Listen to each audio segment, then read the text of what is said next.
ça vient, tu penses, cette peur-là des gens d'avoir un site d'injection supervisé près de chez eux ou près de l'endroit où ils travaillent?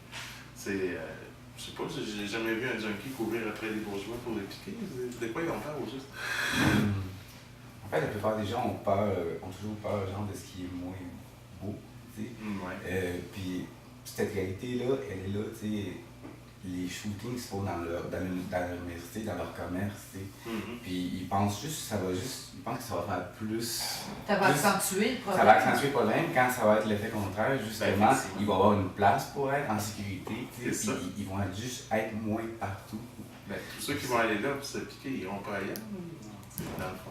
Ouais, c'est ça, tu sais. Puis au moins, ils vont être en sécurité, ils vont avoir des professionnels, infirmières, tout ça, tu sais. Puis ils vont être justement moins à leur vue. C'est vraiment une peur non fondée. Et c'est un peu ridicule, en fait. Ouais, c'est vraiment irrationnel. Ouais, c'est ça, c'est vraiment ridicule. Parce que si on prétend vouloir aider les toxicomanes, comme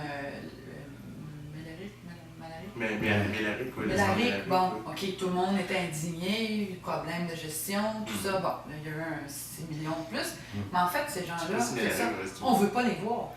On veut même pas en entendre parler. On veut faire comme si, puis surtout s'il y a des événements à Montréal, comme le 375e s'en vient, cachez-moi ça, les itinérants, les drogués, les putes, on n'en veut pas, on veut rien de ça. Puis ça paraît aussi dans la rue, parce que, il y a plus de policiers, ils se font plus tasser lorsqu'il n'y a pas de ressources, ils sont encore plus vulnérables, c'est vraiment, c'est pas... C'est juste mettre le problème un peu plus loin. Vous le verrez plus, mais il existe encore le problème. Il va être encore là, puis aussi présent, pareil, là. Ça va être encore plus dangereux, justement. Exactement, c'est ça, parce que dans un centre supervisé, en plus, ils ont accès à du matériel neuf. Donc encore là, on se passe par les cochonneries, il y a beaucoup plus de... Je sais pas, mais bon, c'est sûr que d'un côté comme de l'autre, mais c'est un petit peu comme on disait, c'est le même principe que les TDS. On veut pas nous voir, nous non plus, mais on existe, puis tu sais, mais cachez-vous, là, mais... On veut aider, mais c'est le syndrome de jamais dans ma cour. Oui, exactement, c'est ça. Comme à Hochelaga, il y a un parc où il y avait beaucoup de prostituées. Ben là, le parc est comme coupé, ils n'ont plus accès là. Mais je veux dire, ces filles-là sont encore là. Ils sont juste plus loin, dans une ruelle. Dans des raccoins, justement. Encore plus en danger. C'est ça qu'on disait. Puis c'est la même chose que si les filles n'ont pas un toit et un endroit pour travailler, elles aussi sont plus à risque. Comme le même principe d'aller... Comme pour les consommateurs. Exactement, c'est ça.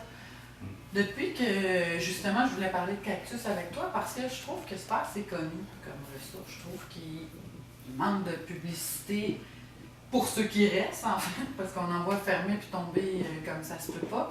Puis à quelque part, vous offrez plein de choses dont les gens sont pas au courant, tu sais. C'est ça, dans le fond, la question que je voulais poser. Quelqu'un qui connaît vraiment, qui n'a jamais entendu parler de ça, qu'est-ce que c'est Cactus, en quelques mots? Mais Cactus, genre, la mission première est vraiment, être un organisme en prévention des méfaits. Donc, il y a le site fixe que le monde vient de chercher du matériel propre de consommation, que ce soit les condoms pour les travailleurs du sexe, les seringues, les pipes, puis tout le matériel de consommation. Mais il y a aussi un centre de jour qui s'appelle, c'est comme un centre de jour qui s'appelle Plaisir. C'est un programme d'implication sociale pour le monde qui sont soit dans des shelters ou dans des situations précaires ou qui consomment ou qui sont capables de se tenir une journée sans consommer puis faire genre des ateliers d'art, des activités qui vont échanger des idées. On a Cirque du Monde pour les jeunes qui veulent, mettons, juste, on monte des spectacles justement dans l'événement de cirque qu'il y a à chaque été, le nom m'échappe. Complètement cirque. Complètement cirque, c'est ça. C'est ça. Ils montent toujours un show avec tous ces dans le fond, ça a été affilié avec le Cirque du Soleil. OK. Fait que c'est ça, fait que les jeunes, ils peuvent avoir il y a des intensifs d'entraînement, puis ils peuvent avoir l'occasion de se monter un spectacle à chaque année. Puis on travaille aussi avec Aztec, c'est la seule association qui travaille avec les transgenres sexuels au Québec. Fait que, qui sont battus beaucoup d'ailleurs. Oui, d'ailleurs, c'est ça que je disais tantôt, c'est l'endroit où est-ce qu'on est allé pour Pascal faire authentifier son identité. Nous, on en avait entendu parler chez Stella, justement. Mais encore là, ça non plus, c'est pas très connu. Il faut que tu fouilles puis que tu te renseignes parce qu'à quelque part, tu sais pas que ça existe, c'est là aussi. Mais présentement, est-ce que vous, chez Cactus, vous êtes menacé par l'austérité?